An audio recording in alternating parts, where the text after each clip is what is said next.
नमस्कार। श्री गणेशाय नमः। ओम श्री महाकालाय नमः। गौ माता की जय हो, सनातन धर्म की जय हो।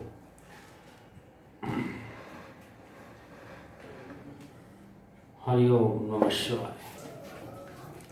भाइयों और बहनों, मैं सादर नमस्कार करता हूँ, प्रणाम करता हूँ, वंदन करता हूँ।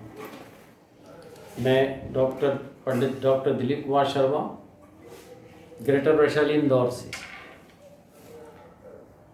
सप्तऋषि वास्तु ज्योतिष अनुसंधान केंद्र का संचालक आज आपके सामने फिर पॉइंट टू पॉइंट बात करना, विस्तार नहीं करना, अनावश्यक बातें नहीं करना, काम की बातें ही करने का, यही इस मेरे वीडियो की अपलोड जो करता हूँ उसकी विशेषता है। 5 मिनट तक कोई भूमिका नहीं बनाना, सिर्फ और सिर्फ पॉइंट की बात करना। आज मैं आपके सामने कुछ रोचक बात कर रहा हूँ। धन किसको अच्छा नहीं लगता? धन लक्ष्मी, क्या बात है। धन लक्ष्मी, तो धन लक्ष्मी महाधनी और महागुणी और कुबेर कुंडली की अगर बात करें तो हमें क्या देखना चाहिए? हमको क्या चीजें ऐसी परीक्षण करें जिससे हम पकड़ सके कि ये तो बिरला जी की कुंडली है, टाटा जी की कुंडली, ये तो बहुत ही धनवान वर्ग की कुंडली। धनवान वर्ग की कुंडली कैसी धनी कुंडली है, क्या साम्राज्य अखंड साम्राज्य होंगे, क्या उसमें है, उसको परीक्षण करने का तरीके पर डायरेक्ट बात करते हैं। देखिए, अगर आपको किसी को महाधनी कुंडली देखना है या किसी के पास धन की स्तर कितना है तो वो उनका बल देखेंगे। जो मेरे सूत्र बता रहा हूं उनका बल देखेंगे, वो उनका कितना बल है, जिन मेरे सूत्रों का कितना बल है, फॉर्मूला जो मैं दे रहा हूं उसके कितने बल है। अगर उसके बल होगा उसी के हिसाब से उसका स्तर बढ़ता जाएगा। समझ रहे ना? उसका स्तर उसी हिसाब से बढ़ता जाएगा। अब रतन जी टाटा है, आदरणीय को नमन करता हूँ, इनकी कुंडली को नमन करता हूँ। रतन जी टाटा है, उनसे फिर थोड़ा सा कम पे आते हैं तो आपके मफतलाल जी ग्रुप भी कोई बहुत अच्छा उद्योग घराना है, उनकी कुंडली को देखें। लेकिन सबकी कुंडली देख लो आप, मेरे फार्मूलास जो लगेंगे वो सबके में सिमिलरिटी होगी, कोई अलग कानून नहीं होगा।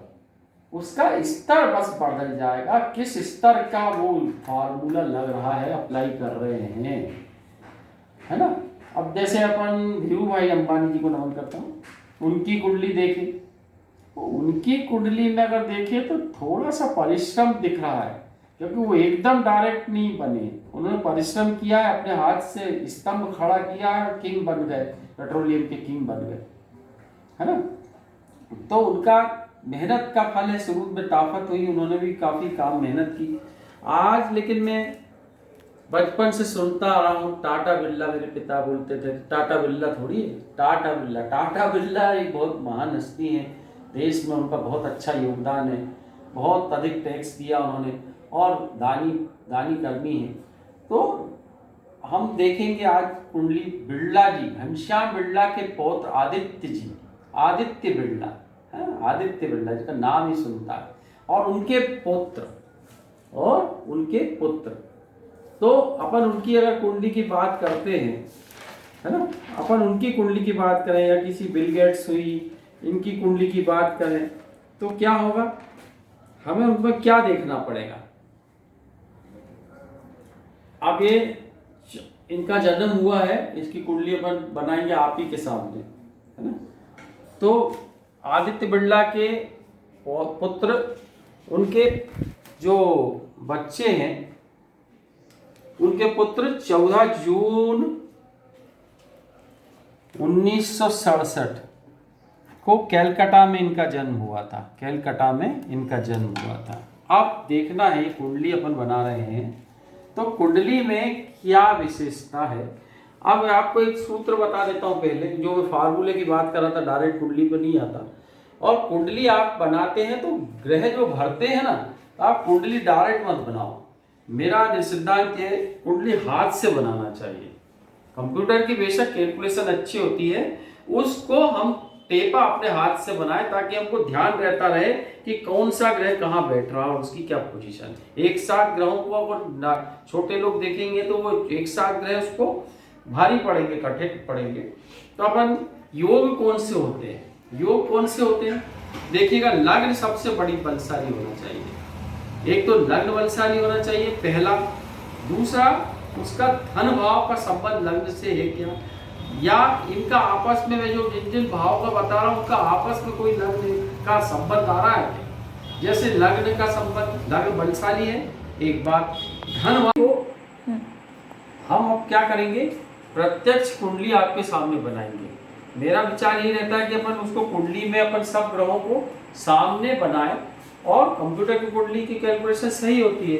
तो हम आपके सामने जैसा ये कुंडली रखते हैं, तो इसमें कुंडली रखते हैं, यहाँ पर अपन छोटे से शॉर्ट में बता दें। पहले आपको फार्मूले बता देता हूँ। फार्मूले मेरे क्या, ज्योतिष के जो सिद्धांत है वही इसमें लगेंगे।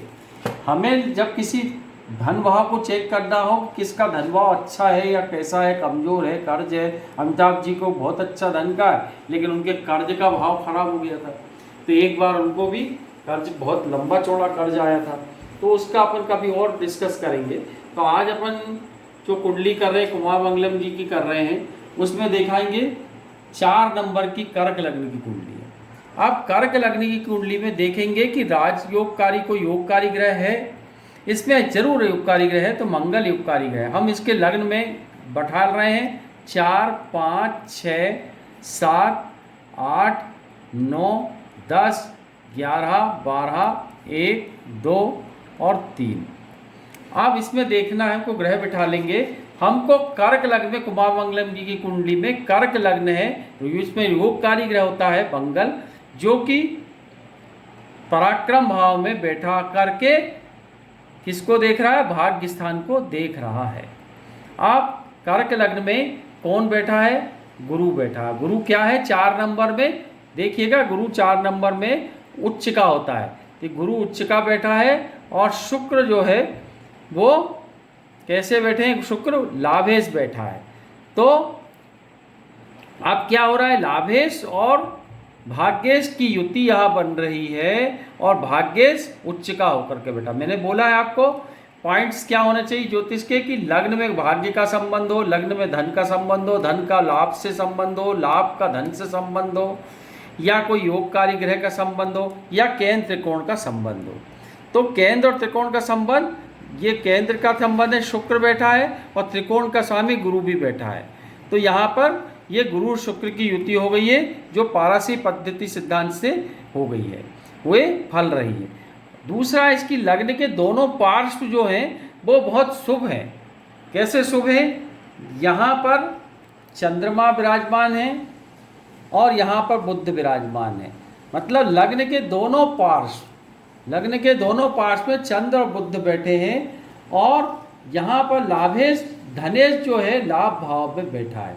धनेश का संबंध लाभ भाव से, लाभेश का संबंध धन भाव से, लग्न में भाग्य भाव का संबंध, मतलब 1, 2, 3, 11, 9 इन सब का संबंध है। और इसमें विशेष कर से लग्न लाभ का शुभ अर्थ की है। योगकारी ग्रह की दृष्टि भाग्य स्थान पर है, शनि यहाँ विराजमान है ना, राहु यहाँ विराजमान है, और केतु यहाँ विराजमान है। अब समस्त हमको कुंडली को देखने पर फटाफट पता लग गया कि लाभ भाव का, धन भाव का, लग्न का, भाग्य का, योगकारी ग्रह का संबंध है। साथ में इसमें लक्ष्मी योग भी है।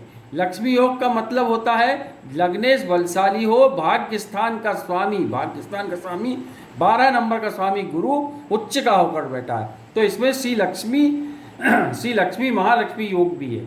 इस प्रकार से कुंडली कितनी बलशाली है ये आपको खुद समझ में आ रहा है ना। आप यहाँ केंद्र का स्वामी भी यहाँ बैठा हुआ है। तो इस प्रकार से अत्यधिक धनशाली और कुबेर की कुंडली हो गई है कुमार मंगलम जी की। इसी प्रकार से हम और भी कुंडलियों को अगर देखते हैं तो सबकी कुंडलियों में इसी प्रकार की चीज़ें प्राप्त होती है। और इसी प्रकार की कुंडलियों को देख करके ज्योतिष के सिद्धांत को अप्लाई करके किसी भी कुंडली को हम बता सकते हैं कि आपको धनयोग है या नहीं, धन योग है तो कर्ज है या नहीं। इस प्रकार से हम आपको बता सकते हैं। अंत में आपसे मैं प्रार्थना करता हूँ कि धनयोग की कुंडली को आपने देखा समझा, और भी हम आगे कुछ और अच्छी कुंडलियों को अध्ययन करेंगे या कोई अच्छा नया चैप्टर लाएंगे शॉर्ट में। आपसे मैं उन्हें आपको अपनी कुंडली का परीक्षण करवाना हो तो मेरा 9893228910 पर टेलीफोन पर संपर्क भी कर सकते हैं। नमस्कार।